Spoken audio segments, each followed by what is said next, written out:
Now, if you're here today and you don't believe in Christ, I want you to hear the first two verses, but I want you to hold on through them to get to the verses that come after.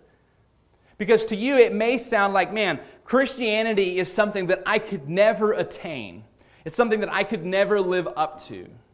Perhaps when you hear things about church or you see people who are living the Christian life, you think things like, man, that's great for them, but I could never live up to that. That's great that they're a part of that, but I could never stick it out. If that's you, I want you to hold on to the rest of the chapter, because in the rest of the chapter, Paul is going to communicate that before grace, we were all in trouble. Before grace, no one could keep the commands of Christianity. No one could live up to this tall order that had been placed on their lives. You see, the big idea of what Paul communicates here in chapter 3 is we're not fundamentally different because of who we are. Rather, we are who we are because Christ made us different.